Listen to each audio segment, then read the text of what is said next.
prophet by the name of Markandeya. Now you can look this up. There's a lot of videos about his life. He was a prophet. He was very accurate. It's spelled Markandeya,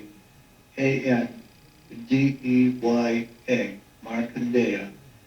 And Maharishi based his predictions on Markandeya, and what he said, and what Lord Krishna said. Now, I'm more familiar with Lord Krishna because I studied the Krishna books for about 30 years, and there was several mentions of this Satya Yuga in the Krishna books, and this 10,000-year world peace. I've heard it many, many times over the past 30 years, so I'm certain that all of this is absolutely true. But the thing is about what Maharishi said was, on one hand, he's saying, like, don't worry, heaven on earth is going to come. Okay, but on the other hand, he's also saying in the prediction part of what he's saying is that the violence and the conflict and the breakdown of the system, everything's going to be destroyed. Man's money system, the governments, everything's collapsing, everything's going to be destroyed. Millions of people are going to die. That's billions of people are going to die, okay? So I guess in a sense, you could probably say that this Agenda 21 thing from the deep state is actually going to manifest to some extent, but it's not going to manifest specifically because of Agenda 21 or the deep state. It's just simply prophecies from the ancient past coming true. Okay, that's really what it is.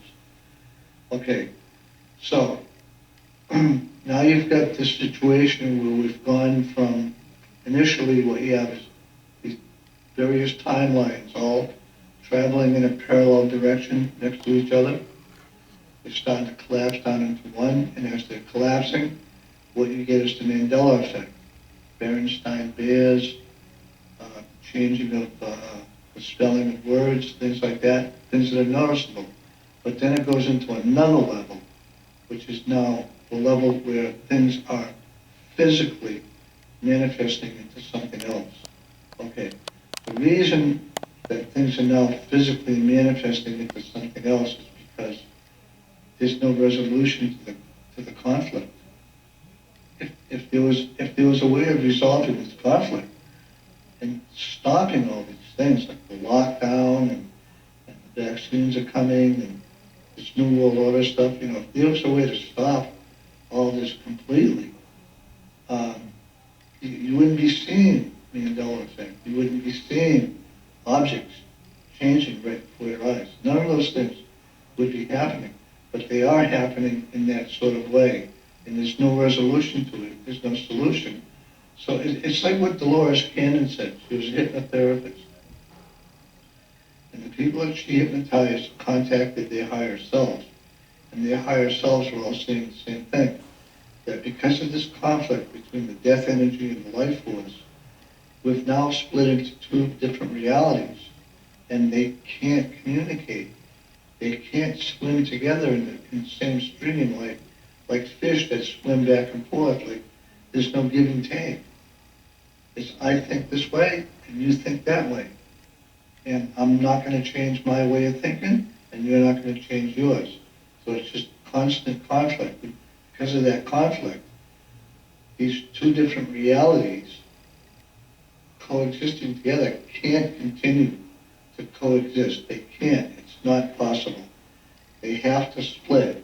Okay, so now we're going through the 7 years of the disintegration of all of man's systems, the governments and the money systems and, the guns and the bombs and everything else and the technology. It's all collapsing. It's going to take about 7 years. It's not a pretty sight. It's a hard thing to be in. There's no calm before the storm anymore.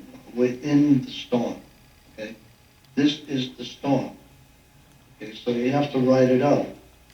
Now what it's like really is, it's like being on a train that's going downhill at 100 miles an hour and it's heading towards a brick wall and there's no brakes on the train.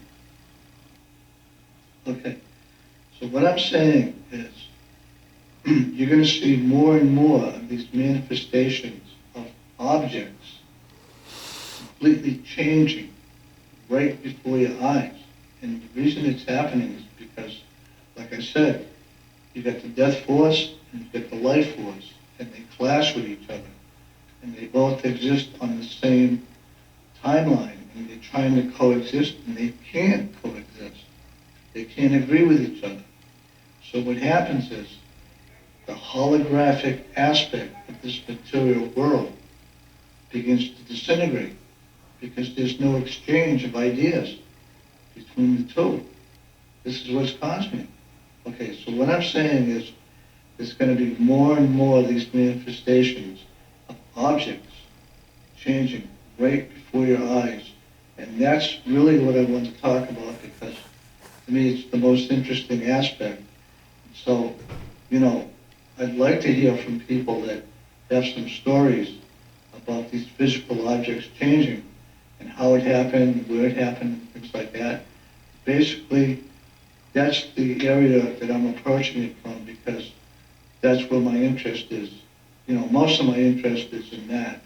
And then the other thing is there's these hybrid aliens that are living amongst us, from a book called Walking Among Us by David Jacobs, and I'm looking into that and I'm studying it. And the thing that was unusual about David Jacobs as a researcher, when he was asked the question, like, where are these aliens from? What are they doing here? He looked as though he was in a state of shock. And he said, I don't know where they're from. There's no answer to that question. Well, I believe there's an answer to all of these questions if you look deep enough. And for a researcher or a journalist to answer like in a state of shock is not normal. A normal reaction would be something like, well, I don't know the answer to that, but I'm going to find out. That would have been normal. That's what I would have said. Okay, so book's coming in a couple of days. I'm going to see if I can get some insights from the book and maybe get some kind of idea about these hybrid aliens. And I even heard somewhere that there's like a Star Trek kind of device that runs off of batteries that you can use to detect and see who's an alien and who's human. Okay, so the whole wall thing that's being built, like around the border of Mexico, that wall is just sort of symbolic, okay? So what they're doing is they're saying, we're going after the aliens, and they're referring to immigrants from other countries that are illegal aliens. But what they're really doing is they're looking for these hybrid aliens because they want to know who's a hybrid and who's human. Okay, so everything that Q does, everything that the president does is all symbolic. It's all cryptic code. So in other words, wears a blue tie, that means one thing. Red tie means something else. Okay, if the backdrop is gold, that means you're going to a gold standard.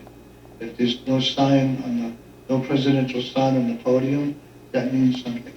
Everything that he does has some sort of cryptic meaning. Okay, so now we're in the storm.